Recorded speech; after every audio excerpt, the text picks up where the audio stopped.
Amados, graça e paz.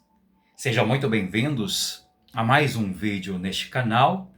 Curta, compartilhe, comente, se inscreva neste canal para que o Santo Evangelho ele seja anunciado.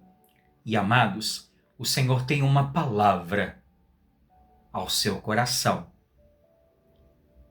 E aqui em Gênesis 3, capítulo 6, eu quero compartilhar com a igreja Gênesis 3, verso 6, capítulo 3, verso 6, que nos diz: Vendo a mulher que a árvore era boa para se comer, agradável aos olhos e árvore desejável para dar entendimento, tomou-lhe do fruto e comeu, e deu também ao marido, e ele comeu.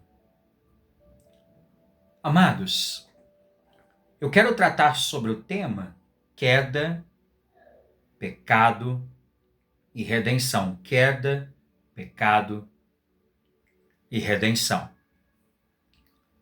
E queridos, esse capítulo 3 aqui de Gênesis é um dos textos mais dolorosos das Escrituras. E também, ao mesmo tempo, o mais importante das Escrituras.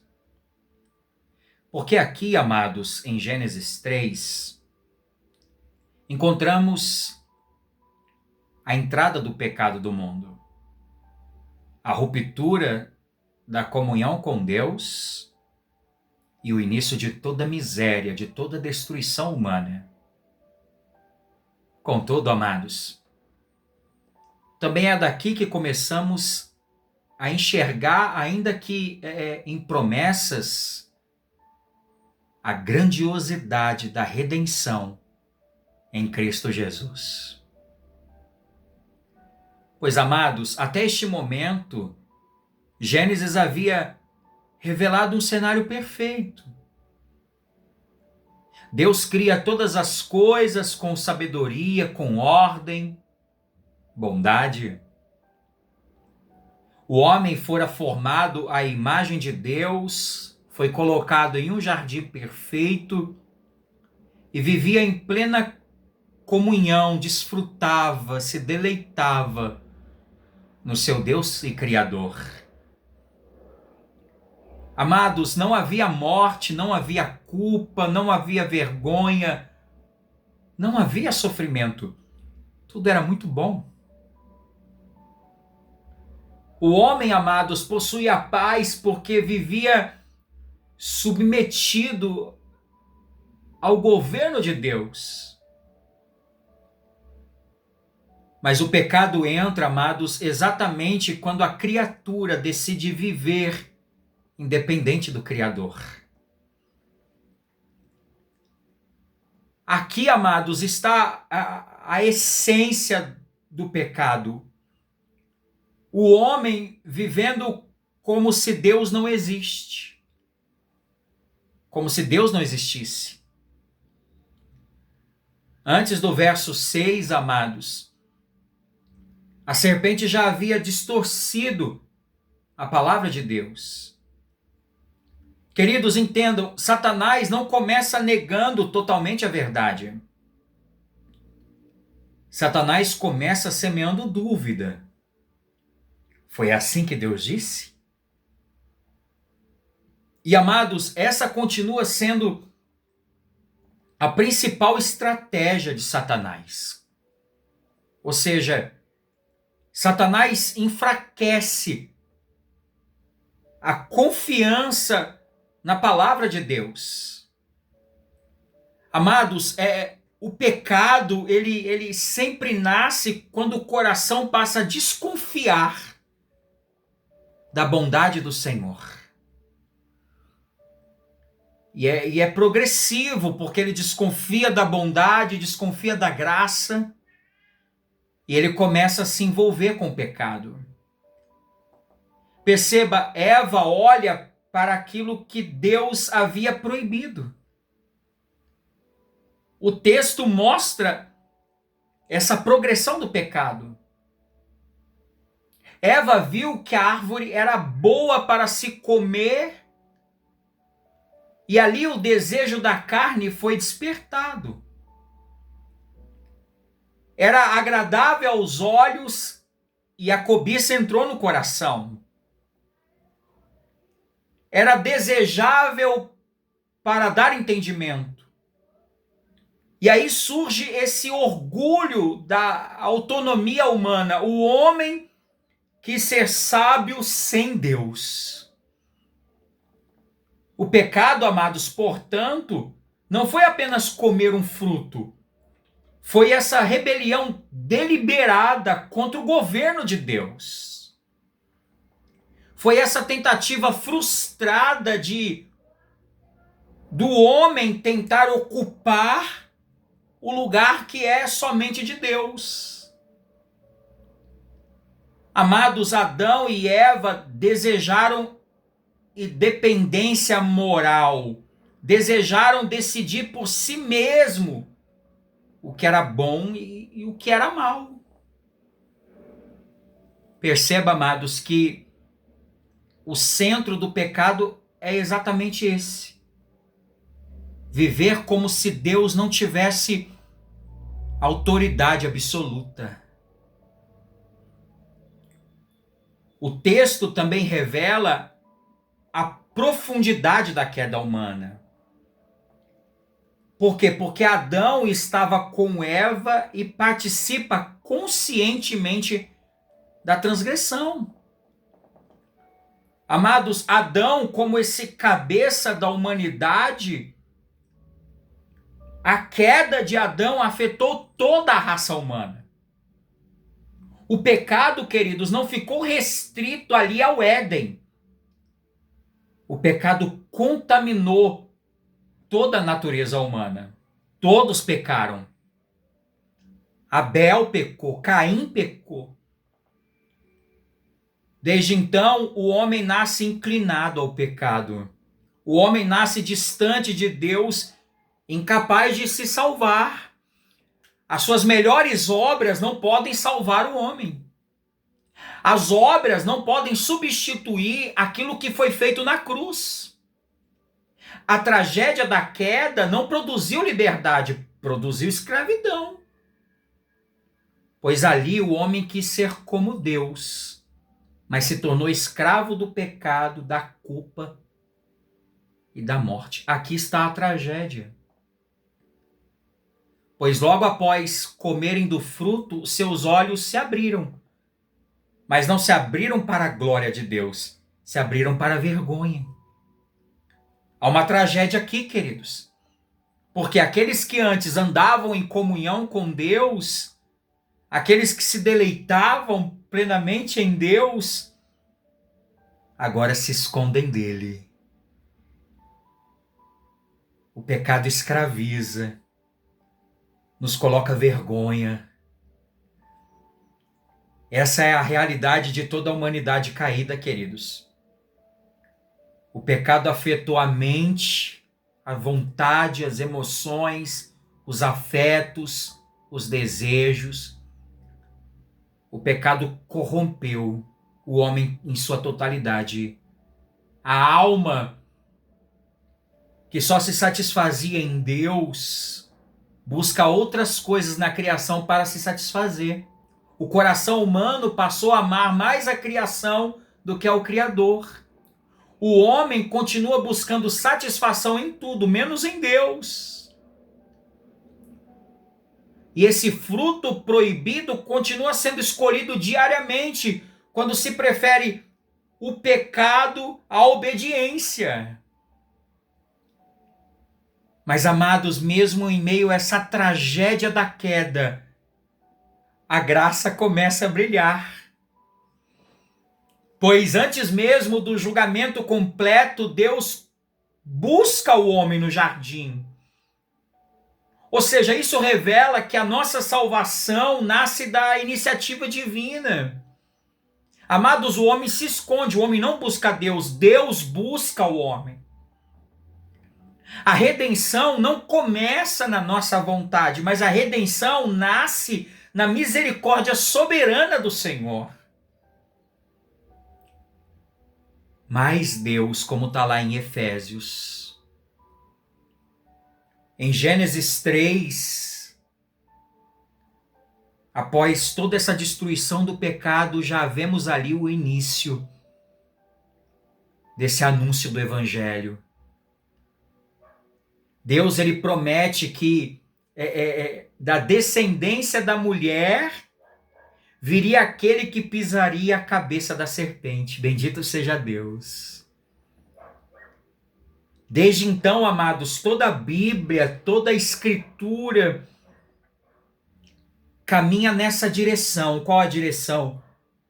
O Redentor prometido. Adão, amados, falha em um jardim. Cristo venceria em outro. Adão desobedeceu diante de uma árvore. Cristo obedeceria até a morte em um madeiro. Bendito seja Deus, queridos. Por um homem entrou o pecado no mundo, por outro homem veio a redenção de muitos. Jesus é o verdadeiro e o último Adão. Onde o primeiro caiu, Cristo triunfa perfeitamente. Bendito seja Deus. Amados, Satanás tentou a Cristo no deserto, mas o Senhor ali permaneceu fiel. Adão escolheu sua própria vontade. Cristo declara: seja feita a tua vontade, Senhor. Bendito seja Deus. Amados, a obediência de Cristo se torna a esperança de pecadores caídos. A cruz, amados, é essa resposta definitiva de Deus para Gênesis. Perceba, amados, o pecado trouxe morte, mas Cristo tomou sobre si a condenação do seu povo. Ou seja, o Filho amado de Deus, o deleite da sua alma, veio para restaurar aquilo que foi destruído pelo pecado, pela queda.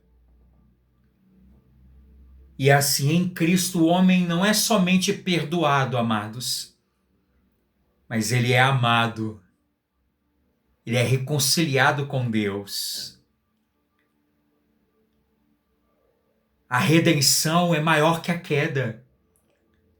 O pecado sim é profundo, mas a graça é infinitamente maior, porque onde abundou o pecado, superabundou a graça. Bendito seja Deus. Aleluia, isso traz tanto gozo, tanta alegria, tanto consolo ao meu coração. Porque o mesmo Deus que expulsou o homem do jardim abriu em Cristo o caminho para a vida eterna. Bendito seja Deus. Assim, amados, Gênesis 3 não é apenas a história da queda da humanidade, mas é também ali o início da redenção, o início da glória do Redentor bendito. E em primeiro lugar, perceba que todo pecado, amados, nasce quando o coração deseja viver sem Deus. A queda começou quando o homem desconfiou da palavra de Deus e desejou autonomia. Amados, sempre que colocamos a nossa vontade acima da vontade de Deus, repetimos aquele mesmo espírito do Éden. E em segundo lugar, o pecado promete liberdade, mas produz escravidão. Adão e Eva, amados, buscaram ser como Deus, mas encontraram culpa, vergonha, morte. Meu Deus. E perceba, o pecado continua enganando corações com promessas vazias que jamais podem satisfazer. E em terceiro e último lugar, Cristo é a única esperança para homens caídos. Você não é autônomo de si mesmo, você não se salva. A sua bondade, suposta bondade, boas obras, não substitui o Cristo Redentor. Somente Jesus venceu o pecado, destrona Satanás e reconcilia pecadores com Deus. A redenção não está em mim, não está em você. A redenção está no Redentor. A história da humanidade começa com uma queda, mas não termina nela, amados. O pecado entrou no mundo por meio de Adão, mas a graça entrou triunfantemente por meio da pessoa do Filho amado, Cristo Jesus. O jardim foi perdido, amados. Porém, a cruz abriu esse caminho para uma nova criação. A queda, amados, nos mostra a nossa miséria. O pecado revela a corrupção. A redenção manifesta a glória de Cristo. Bendito seja Deus. E no fim, amados, a maior verdade do texto não é a força do pecado, mas a maior verdade do texto é essa soberania infinita da graça de Deus que, desde o Éden, já anunciava o Salvador que pisaria a cabeça da serpente, venceria o pecado, a morte e reconciliaria o seu povo com Deus Pai. Então, onde abundou o pecado, superabundou a graça. E por meio de Cristo, a reconciliação, vida e salvação. Fora de Cristo, a morte. Não tente se salvar, porque você não consegue. Somente Cristo é essa ponte para o Deus Pai. Curva a sua fronte, feche os olhos. Pai maravilhoso, bendito seja o Senhor. Que a tua palavra seja o nosso guia, nossa fonte. Pois a vida está em ti, Senhor. Que o Senhor possa guardar, abençoar, proteger este meu irmão e toda a sua casa. Que eles possam se deleitar em ti, Senhor. Guarda também a minha casa, a minha família. Eu te engrandeço, Pai, em nome de Jesus. Amém. Amém, queridos? Então que o Senhor aplique a sua palavra no nosso coração. Deus abençoe seu dia, o seu trabalho e a sua amada família. E até mais com reflexões para a vida.